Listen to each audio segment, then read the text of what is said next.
Chaque semaine, votre émission Bayenne vous est proposée dans le cadre des échanges de production radiophonique entre radios associatives.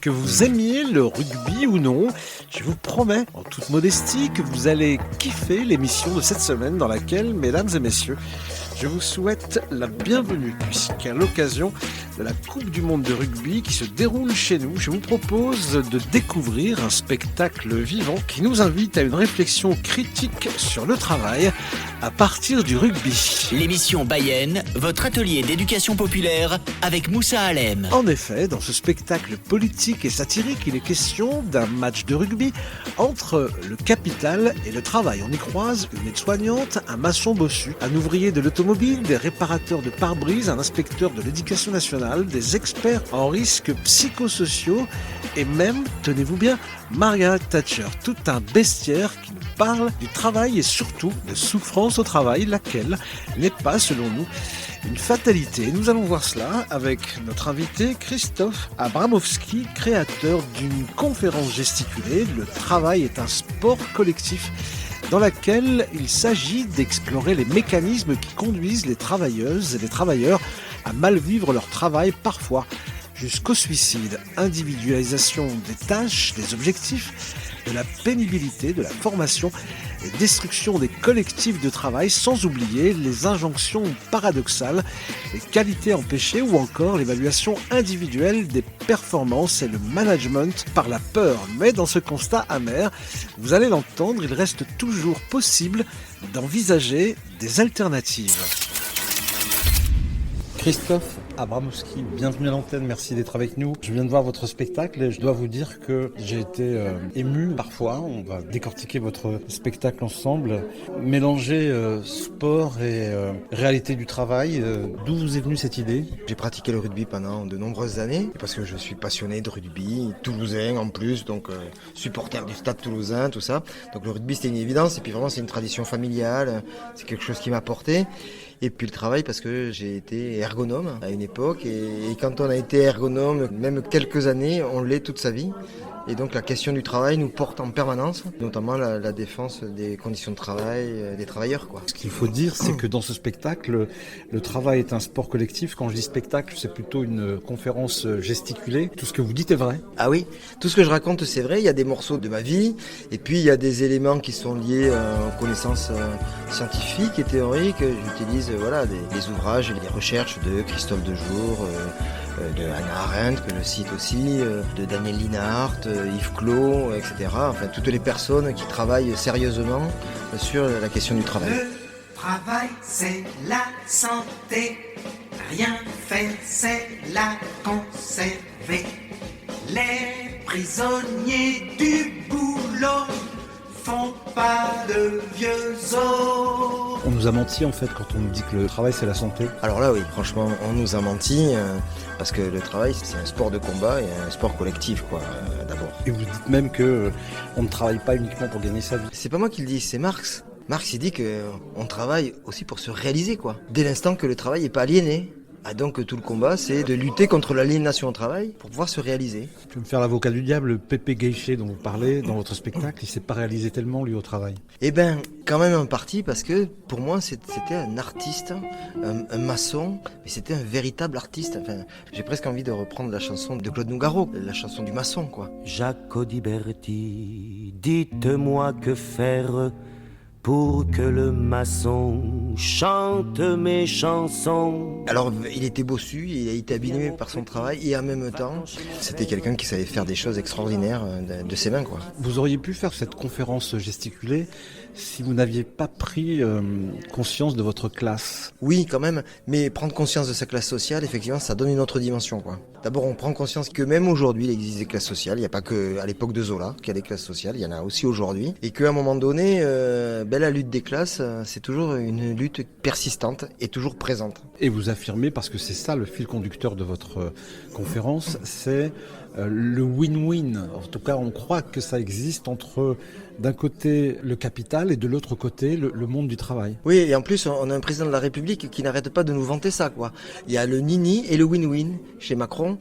Et évidemment, je le dis, dans le win-win, il faut toujours chercher qui est le perdant, parce qu'il y a toujours un perdant, en fait. Et le perdant, pour l'instant, c'est même quelqu'un de très riche qui le dit, c'est la classe ouvrière qui perd contre la classe du capitalisme.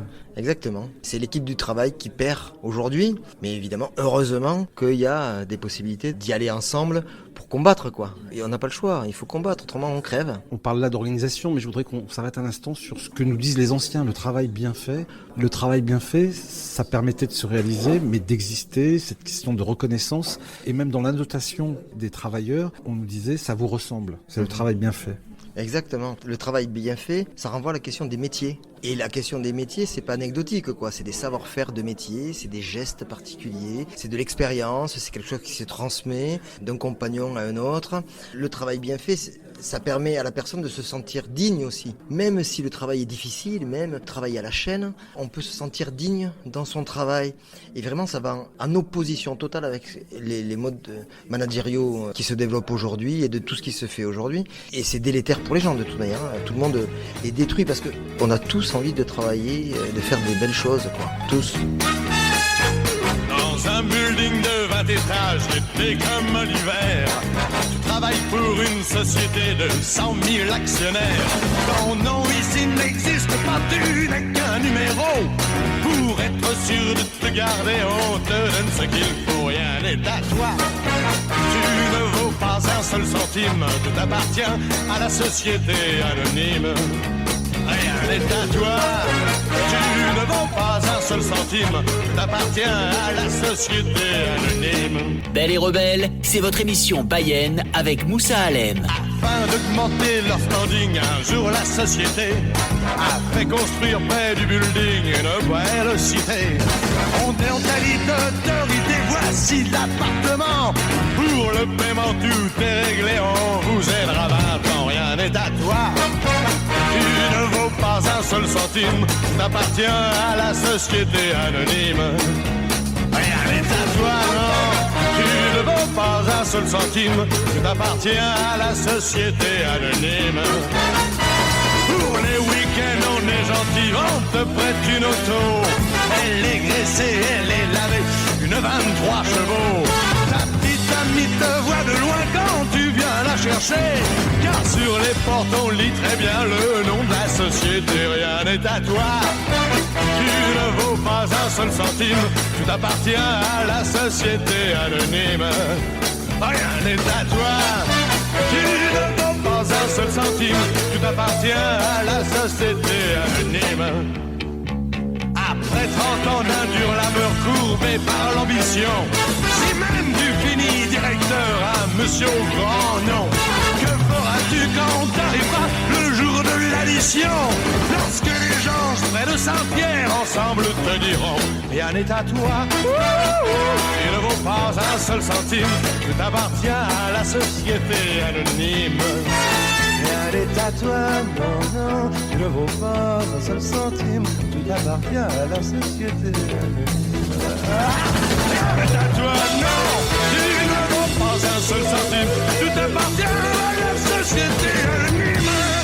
Eddie Mitchell, qui dénonçait déjà en 1966 dans ce titre, La Société Anonyme, une économie libérale, et pas seulement pour les exclus, mais aussi pour les faux durs qui croient pouvoir surnager. Même le cadre supérieur, pilier de l'univers capitaliste, peut connaître l'expérience d'une force de travail marchandise que l'on jette quand elle apparaît trop usagée. À travers champs, c'est dans Bayenne avec Moussa Allem. Et l'on retrouve Christophe Abramovski qui a créé une conférence gesticulée qui s'appelle « Le travail est un sport collectif pour lutter contre la souffrance au travail ». Et cette conférence sert aussi à mettre des mots sur les mots. Et vous en avez de nouveaux, vous en avez même des terribles. Vous parliez de banalité du mal. Oui, concept d'Hannah Arendt dans Eichmann à Jérusalem. Et c'est Christophe Dejour, encore une fois, dans Souffrance en France, un ouvrage qui a déjà plus de 20 ans, qui s'en fait l'écho. Il se fait l'écho de la question de la banalité du mal pour dire, voilà, c'est quelque chose qui s'immisce désormais désormais dans le monde du travail et contre lequel il faut évidemment lutter, quoi. En déshumanisant les ouvriers, les travailleurs et les travailleuses, c'est à ce point-là aujourd'hui, avec ce système néolibéral que vous dénoncez dans votre conférence? Ça a démarré évidemment dans le monde de l'industrie, mais aujourd'hui ça glisse dans les services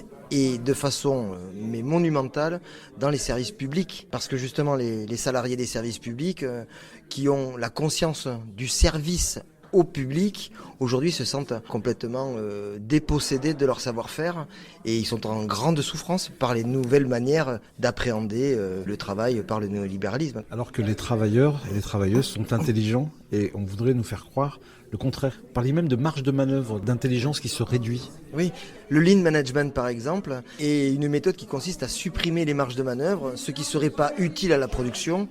Or, évidemment, c'est une erreur, parce que dans ces marges de manœuvre, c'est là où les salariés réinventent le travail et font appel à leur intelligence. Un être humain qui ne peut plus faire appel à son intelligence, il meurt, quoi. Mamadou m'a dit, on a pressé le citron, on peut jeter la peau. Mamadou m'a dit, on a pressé le citron, on peut jeter la peau.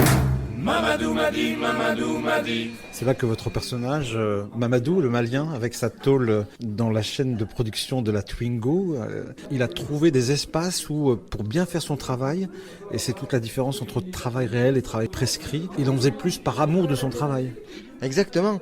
Mais Mamadou, il avait envie que toutes les voitures sortent en temps et en heure, alors qu'il était ouvrier spécialisé. Finalement, une panne en chaîne de production, il aurait pu se reposer. Ben non, Mamadou, il avait la conscience de son travail, il voulait que ça soit bien fait. Et effectivement, à l'époque, il y avait encore quelques marges de manœuvre qui lui permettaient de réinventer son travail pour mieux le faire. Donc là, il y a évidemment un conflit de logique entre le gain pour le capital et le travail bien fait. C'est Philippe Davesi, qui est spécialiste de santé au travail, qui parle de conflit de logique. Deux logiques s'opposent, la logique productive, gestionnaire aujourd'hui, financière, et puis la logique du travail réel qui consiste à essayer de bien faire son travail. Et là, il y a une véritable conflictualité dans le travail, inhérente au travail. Et ce que je dis dans la conférence gesticulée, c'est que la vraie question, c'est quels sont les rapports de force ? Et comment les rapports de force sont en faveur du travail. Aujourd'hui, ils le sont très peu. Malheureusement, les salariés se syndiquent peu, parce que aussi on a individualisé les tâches, individualisé les groupes, individualisé la formation, l'évaluation. On a découpé les collectifs, de telle sorte qu'aujourd'hui, c'est très compliqué de faire collectif. Et qu'est-ce qui permet de faire collectif au mieux ? C'est la syndicalisation. Et c'est vrai que les salariés, malheureusement, se syndiquent peu, quoi. Et en plus, cerise sur le gâteau, ces ouvriers qui morflent, il faut le dire, parce qu'il y a la question de la cadence, de la rentabilité, de la productivité, la croissance dont vous parlez dans votre conférence gesticulée, on les évalue. Qu'est-ce qu'on évalue en réalité ? Pareil, Christophe Dejour a commis un ouvrage intéressant sur l'évaluation où il interroge, mais qu'est-ce qu'on évalue concrètement ? En réalité, est-ce qu'on peut évaluer le savoir-faire ? Est-ce qu'on peut évaluer la qualité du travail ? Ce que chacun on y met dans le travail ? En réalité, on n'arrive pas à l'évaluer. Ce qu'on peut évaluer, c'est éventuellement les résultats du travail. On a produit 50 voitures dans la journée. Ça, on peut l'évaluer. Mais c'est tout. Donc c'est une part infime de la question du travail qu'on évalue. Donc le travail ne s'évalue pas en réalité. Ça ne s'évalue pas et pourtant, on n'évalue pas, dites-vous, dans la conférence gesticulée, le coût du capital. Le coût du capital, aujourd'hui, avec le dérèglement climatique, on commence à comprendre que le capital a un coût, quoi. C'est le coût de la destruction de notre écosystème de vie. Moi, je dis pas la planète, parce que la planète, elle nous survivra. Et ça, c'est le capital qui pollue plus que tout, pour faire toujours plus de chiffres, toujours plus de rentabilité, etc. Toujours plus dans un monde fini. Toujours plus avec des injonctions contradictoires. Ah ben oui, le monde du travail, c'est des injonctions paradoxales, contradictoires, qui là aussi sont très délétères pour les salariés, parce que faire bien et faire vite, pour une aide-soignante en EHPAD, c'est impossible, quoi. Donc la personne se met en souffrance, parce qu'elle va faire vite, mais elle va pas faire bien, et elle va maltraiter les personnes âgées, alors que ça n'est pas son souhait. C'est pas elle qui est responsable de ça, c'est son organisation du travail qui provoque ça. Travailler, c'est trop dur, et voler, c'est pas beau. On est la charité, c'est quelque chose de pas fait. Chaque jour, comment je vis, et on me demande de quoi je vis. Je dis que je vis sur l'amour, et j'espère la vie. Moussa Allem rend le monde meilleur sur votre radio. Christophe Abramowski, dans votre conférence gesticulée, vous donnez quand même des solutions. La première, vous l'avez juste effleuré il y a un instant, vous parlez de résistance, il faut résister. Ah oui, il n'y a pas le choix, quoi. Il faut résister pour survivre. Et la seule manière de résister aujourd'hui, la plus efficace, en tout cas j'en vois pas d'autre, c'est de se syndiquer. Et même si ça paraît un peu désuet, visiblement ce serait pas la mode de se syndiquer. Sauf qu'on a vu quand même sur le combat des retraites, finalement de se syndiquer, ça fait venir du monde dans les rues. Et même si aujourd'hui on a le sentiment que la récréation a été sifflée, c'est pas sûr. Merci beaucoup. En conclusion, il n'y a pas que cette conférence-là. Il y en a une autre. Les pingouins ne portent pas de costard. Alors les pingouins ne portent pas de costard. Là, c'est pas une conférence gesticulée. J'appelle ça une causerie gesticulée parce que c'est beaucoup plus court. Ça permet ensuite de discuter derrière. Et c'est un spectacle plutôt satirique et bouffon, on va dire, où le personnage est un manager du bonheur qui essaye d'expliquer au public comment devenir the new best one collaborator, puisqu'on rêve tous de devenir des collaborateurs de premier niveau, avec toutes les méthodes managériales qui sont aussi incroyables que réalistes et en même temps avec lesquelles on peut rigoler, quoi. Les pingouins ne portent pas de costard, mais après la causerie ou en tout cas la conférence gesticulée, vous proposez également des ateliers d'éducation populaire. Oui, si les gens sont intéressés, j'anime des ateliers de théâtre forum par exemple, mais pas que, d'autres ateliers d'éducation populaire avec une multitude d'outils d'éducation populaire pour faire discuter, réfléchir et pour donner la parole aux gens de façon critique et analytique et surtout en faisant participer y compris les gens les plus timides. Voilà, donc j'ai plusieurs ateliers possibles. Voilà. Christophe Abramowski qui peut-être va prendre l'ascenseur social et se retrouver à faire des conférences gesticulées pour le MEDEF, non ? J'adorerais aller au MEDEF, mais je pense qu'ils vont jamais m'inviter. Je ne sais pas pourquoi. Bon, on devine quand même pour quelle raison ils ne seraient pas invités, mais on ne sait jamais. Allez, place maintenant à celles et ceux qui, comme moi, ont vu cette conférence gesticulée, à commencer par Dominique. En fait, on perçoit tout ça sans pouvoir forcément l'analyser. Et ce qui est terrible, c'est la duplicité de chacun qui permet que le système existe. Et même si on essaye de l'expliquer, même si on le décortique, forcément moins bien que là, il faut des années pour qu'un ou deux prennent conscience. Et on continue à se détruire et à détruire notre environnement proche. L'avenir du service public ? Je pense qu'il est vital pour que la société humaine persiste. Combien de temps on va pouvoir résister seul, sans l'appui de la population, je ne sais pas. Parce que les gens prennent conscience du service public quand ils n'ont plus de service public. Quand tout sera privé, on sera privé de tout. Moi, j'ai adoré. Je pense que tous les travailleurs devraient commencer leur carrière en écoutant ça et en regardant ce spectacle. Et ils comprendraient un certain nombre de choses. Ça remet tellement de choses en place dans la tête, ça remet les cases au bon endroit, que vraiment, oui, j'insiste, je pense que tout le monde devrait regarder ce spectacle. Stéphane ? Top, vraiment, du point de vue animation, c'était top. Et réflexion, analyse sur le sujet, c'était pointu, quoi. Mais expliqué de façon simple et accessible à tout le monde.